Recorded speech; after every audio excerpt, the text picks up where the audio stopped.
आज की कहानी में एक ऐसा डाकू के बारे में बताने जा रहे हैं जिसने पूरे प्रदेश को हिला दिया था। एक ऐसा बागी जो गांव के मंदिर की 100 बीघा जमीन के लिए डाकू बन गया। वह चंबल का पहला डकैत था जिसके पास ऑटोमेटिक अमेरिकन राइफल थी। उसका ऐसा खौफ था कि कोई डाकू किसी महिला का रेप नहीं करता था। जब उसने अपने गिरोह के साथ आत्मसमर्पण किया तो भिंड में हजारों लोग उसकी एक झलक पाने के लिए उमड़ पड़े थे। जानेंगे पूरी कहानी, लेकिन उससे पहले मेरा नाम है आजाद। आप देख रहे हैं पॉजिटिव क्राइम पॉडकास्ट। अगर आप चैनल पर नए हैं तो चैनल को सब्सक्राइब और बेल आइकन दबा दीजिएगा ताकि इस तरह की कहानी आप तक जल्दी पहुंच सके। तो चलिए कहानी शुरू करते हैं। उस डाकू का नाम है मलखान सिंह। 2014 में नरेंद्र मोदी से प्रभावित होकर सपा छोड़कर उनके लिए प्रचार भी किया। जब उनकी भाजपा में पूछ परख नहीं रही तो उसी मलखान सिंह ने 9 अगस्त बुधवार को कांग्रेस का हाथ थाम लिया। गुरुवार को कांग्रेस के पीसीसी चीफ कमलनाथ की मौजूदगी में मलखान सिंह ने पार्टी की सदस्यता ग्रहण कर ली। लोकसभा टिकट न मिलने पर 2019 में ही मलखान ने बीजेपी छोड़ दी थी। पिछले दिनों जब प्रियंका गांधी ग्वालियर आई थीं, तो रैली में शामिल होकर कांग्रेस से नजदीकियों का संकेत दे दिया था।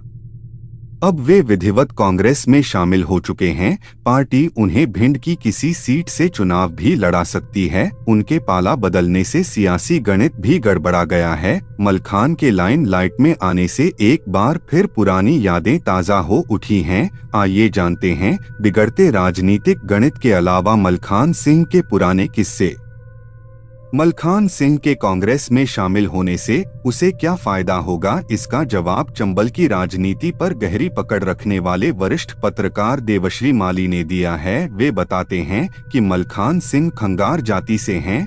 वे सामाजिक तौर पर पूरे प्रदेश में खंगार समाज के संगठन की राजनीति करते रहे हैं। शिवपुरी, भिंड, दतिया और बुंदेलखंड क्षेत्र की लगभग 40 सीटों पर खंगार समाज का अच्छा वोट बैंक है। वे दावा करते हैं कि पिछले विधानसभा चुनाव तक खंगारों का 99% वोट बीजेपी को मिला था। मलखान सिंह के चलते ये अब कांग्रेस को मिलेगा। इसके अलावा मलखान सिंह जब चंबल में थे तो उनकी छवि रॉबिनहुड की थी, जो आज भी बरकरार है। इसी के चलते भोपाल, ग्वालियर, मुरैना आदि क्षेत्रों में भी उनसे जुड़े लोगों की काफी संख्या है, जो कांग्रेस के लिए फायदेमंद साबित होगा। दूसरा, मलखान सिंह एक बड़ा नाम है, इससे कांग्रेस के पक्ष में माहौल बनेगा।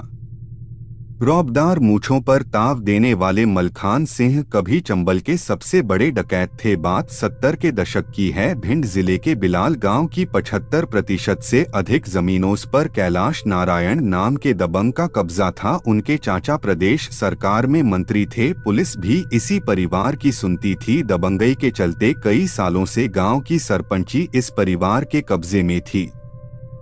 जेल से जमानत मिलने पर मलखान सिंह खुलकर इस परिवार का विरोध करने लगे। सरपंची के चुनाव में उन्होंने पर्चा तक भर दिया। चुनाव प्रचार के दौरान उन्होंने नदी किनारे मंदिर की 100 बीघा की जमीन का मुद्दा भी उठाना शुरू कर दिया। इससे कैलाश नारायण नाराज हो गया और मलखान के खिलाफ पुलिस में शिकायत कर दी कि चंबल में सक्रिय डाकू गिरदारिया से ये संपर्क रखता है। ये वह दौर था जब पुलिस पर सबसे अधिक पक्षपात के आरोप लगते थे। चंबल के अधिकतर बागी इसी पक्षपात के चलते बीहड़ में उतरे थे। उस समय भी ऐसा ही हुआ। पुलिस मलखान को गांव वालों के सामने पीटते हुए ले गई। इसके बाद कैलाश के एक खास आदमी की हत्या हुई तो इसका भी आरोप मलखान पर मढ़ दिया गया। होली के दिन मलखान के एक दोस्त की हत्या कर दी गई। इसके बाद मलखान बागी बनकर बीहड़ में उतर गए। मलखान सिंह बीहड़ में उतरे तो अपने चचेरे भाई और दोस्तों के साथ मिलकर खुद की गैंग बनाई। हथियार के लिए अपहरण और लूट की वारदातों को अंजाम दिया। गैंग मजबूत हुआ तो मलखान सिंह एक रात गांव लौटे और कैलाश नारायण के घर पहुंच गए। माइक से अनाउंसमेंट करके कैलाश को ललकारा। कैलाश के निकलते ही मलखान सिंह और उसकी गैंग ने ताबड़तोड़ फायरिंग कर दी। इतनी फायरिंग के बावजूद कैलाश जिंदा भाग निकला। काफी दिनों बाद मलखान ने कैलाश को ढूंढने में सफलता हासिल की और उसकी हत्या कर दी। डाकू बनने के बाद 15 सालों तक बीहड़ ही उनका ठिकाना बना। पुलिस ने एक के बाद एक कई मुकदमे उन पर लाद दिए थे, इसलिए वापसी की कोई गुंजाइश ही नहीं थी। मलखान सिंह की गैंग के साथ कुछ ही सालों में 100 से अधिक लोग जुड़ गए। चंबल में उस समय सबसे बड़ा गिरोह मलखान सिंह का ही हुआ करता था। मलखान सिंह की गैंग की दहशत MP के भिंड, मुरैना, UP के इटावा, जालौन, आगरा और राजस्थान के धौलपुर तक थी।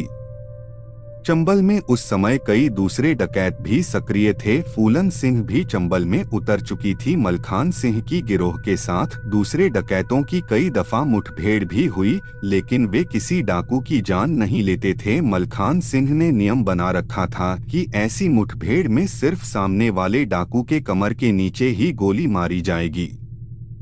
इससे दूसरे डाकुओं की नजर में मलखान सिंह की इज्जत बढ़ने लगी। सभी उन्हें प्यार से दद्दा बुलाने लगे, जो आज भी उनका निकनेम है। उस समय जब पुलिस के पास स्टेनगन और AK-47 जैसे हथियार नहीं थे, तब मलखान सिंह के पास ये विदेशी हथियार आ चुके थे। उनके पास स्टेनगन से लेकर self loading American rifle, Italian दूरबीन, AK-47 कार्बाइन जैसे हथियार थे। मलखान एक हाथ में अमेरिकन राइफल और दूसरे हाथ में लाउडस्पीकर लेकर चलते थे।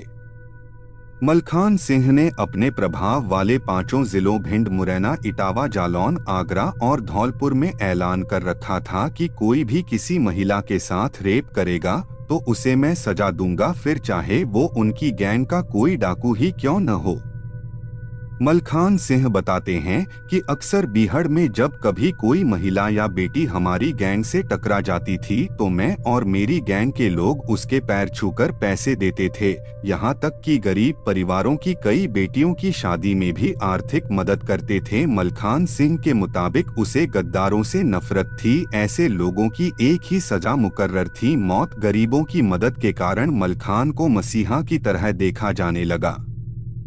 वरिष्ठ पत्रकार देवश्री माली बताते हैं कि मलखान सिंह का गिरोह पैसे वालों का अपहरण करता था। ये गिरोह अपहरित को बहुत अच्छे से रखता था। अपहरित को दूध, दही, रबड़ी और उसकी पसंद का खाना खिलाते थे। मलखान की सख्त हिदायत थी कि पकड़ अपहरित को ठीक से रखो, खाने पर जो खर्च होगा इसके परिवार से जोड़कर वसूल लेंगे। कानपुर के एक व्यापारी के बेटे का मलखान सिंह की गैंग का अपहरण किया था। जब 1 महीने बाद वो मुक्त हुआ तो उसका वजन 15 किलो बढ़ चुका था। मलखान की छवि रॉबिनहुड की तरह थी। इस गिरोह ने अकारण किसी की हत्या नहीं की, किसी किडनैपर को कभी नहीं मारा। वो पैसा लेते थे और उसे छोड़ देते थे। मलखान सिंह से जुड़ा एक वाकया काफी चर्चित है। दरअसल एक दिन मलखान की गैंग की पुलिस से मुठभेड़ हुई तो एक सिपाही उनकी पकड़ में आ गया। पुलिस की गोलीबारी में गिरोह के कई डकैत घायल भी हुए थे। इस कारण उनमें गुस्सा था। गैंग के लोगों की मांग थी कि सिपाही की हत्या कर इसका बदला लिया जाए। वो दिन दशहरे का था। मलखान सिंह ने गैंग के साथियों से कहा कि इसको मारा तो इसकी पत्नी और बच्चों का क्या होगा, आखिर उनका क्या कसूर है। मलखान की दरियादिली देखकर उस सिपाही ने उस एरिया से ही ट्रांसफर ले लिया था ताकि उसे मलखान के खिलाफ किसी कार्रवाई का हिस्सा न बनना पड़े। मलखान सिंह पर 1982 तक 94 से अधिक मामले दर्ज हो चुके थे। इसमें 17 हत्याएं, 18 डकैती, 28 अपहरण और 19 हत्या के प्रयास के मामले शामिल थे। पुलिस मुठभेड़ में उस पर पुलिस वालों को भी मारने के आरोप थे, लेकिन कभी पुलिस ने ये बात सार्वजनिक नहीं होने दी। उस समय तक मलखान सिंह की गैंग के पास जितने अत्याधुनिक हथियार थे उतने उस समय पुलिस के पास भी नहीं थे। यही कारण था कि पुलिस की हर मुठभेड़ नाकामयाब रही। मलखान को पकड़ने में MP, UP और राजस्थान की पुलिस कभी सफल नहीं हो पाई। अपहरण और फिरौती की ऐसी दहशत फैली कि पैसे वाले लोग शाम होते ही घरों में कैद हो जाते थे। यही कारण था कि उसके पकड़ने के लिए केंद्र और राज्य सरकारों पर काफी दबाव बढ़ गया था। समर्पण से पहले मलखान के सिर पर 70,000 रुपए का इनाम था, जो आज के समय के अनुसार लाखों में होता। 1982 में भिंड के तत्कालीन SP राजेंद्र चतुर्वेदी थे, जो बाद में एमपी के डीजीपी बने थे। तब एमपी के सीएम अर्जुन सिंह और केंद्र में इंदिरा गांधी पीएम थीं। एसपी राजेंद्र चतुर्वेदी की पत्नी बंगाली थीं। उनकी दोस्ती पत्रकार कल्याण मुखर्जी की पत्नी से थी। कल्याण मुखर्जी मलखान सिंह का इंटरव्यू कर चुके थे। एसपी राजेंद्र चतुर्वेदी ने पत्नी की दोस्ती के माध्यम से कल्याण से बात कर मलखान सिंह के समर्पण की रूपरेखा तय की। बातचीत की मध्यस्थता कल्याण मुखर्जी ने ही की। मलखान सिंह की ओर से शर्त रखी गई कि मेरा और हमारे साथियों के सारे गुनाह माफ कर दिए जाएंगे और फांसी की सजा नहीं होगी। इसके अलावा मंदिर की जिस 100 एकड़ जमीन के विवाद से वो बीहड़ में उतरे थे वो वापस मंदिर के नाम पर दर्ज हो। एसपी चतुर्वेदी ने मलखान की शर्त सीएम अर्जुन सिंह तक और सीएम ने पीएम इंदिरा गांधी तक बात पहुंचाई।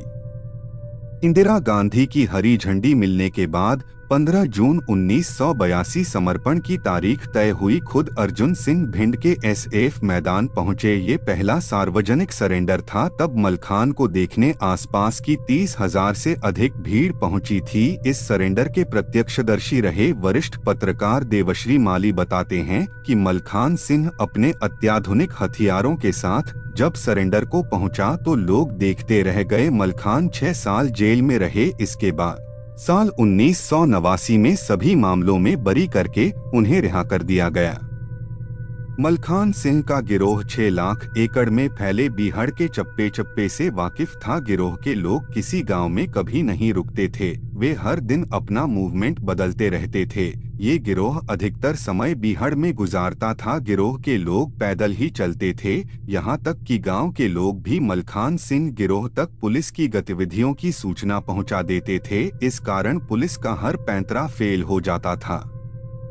मलखान सिंह ने अपनी राजनीति की शुरुआत समाजवादी पार्टी से की थी। साल 1996 में उन्होंने सपा के सिंबल पर गुना से विधानसभा का उपचुनाव भी लड़ा था, लेकिन हार गए थे। ये सीट विधायक रहे भाजपा के डॉक्टर रामलखन सिंह के लोकसभा चुनाव जीतने के बाद इस्तीफा देने से रिक्त हुई थी। उस समय प्रदेश में दिग्विजय सिंह मुख्यमंत्री थे। उपचुनाव में कांग्रेस ने राकेश चौधरी, बीजेपी ने रामभुवन सिंह कुशवाहा और माधवराव सिंधिया द्वारा बनाई गई। मध्य प्रदेश विकास कांग्रेस पार्टी से रमाशंकर सिंह प्रत्याशी थे। परिणाम आया तो कांग्रेस के राकेश चौधरी चुनाव जीत गए। जब 2003 में प्रदेश में बीजेपी की सरकार बनी तो वो बीजेपी के करीब आ गए। 2013 के विधानसभा और 2014 के लोकसभा में उन्होंने बीजेपी के पक्ष में प्रचार भी किया। 2019 में उन्होंने बीजेपी से धौरहरा लोकसभा सीट का टिकट मांगा। टिकट नहीं मिला तो नाराज होकर पार्टी छोड़ दी। उन्होंने सपा से बगावत कर प्रगतिशील समाजवादी पार्टी लोहिया बना चुके शिवपाल यादव से संपर्क किया और उनकी पार्टी के सिंबल पर धौरहरा लोकसभा से चुनाव लड़ा, लेकिन हार गए। मलखान सिंह ने 2022 के पंचायत चुनाव में पत्नी ललिता सिंह को गुना जिले की आरोन तहसील अंतर्गत आने वाले सुनगयाई ग्राम पंचायत से चुनाव लड़ाने के लिए पर्चा भरवा दिया। इसके बाद गांव की पंचायत बैठी। तय हुआ कि ललिता सिंह सहित सभी 12 पंच के पदों पर महिलाओं को निर्विरोध चुन लिया जाए। इससे शासन से इनाम के तौर पर 15 लाख रुपए भी मिल जाएंगे, जो गाँव के विकास में खर्च हो सकेगा।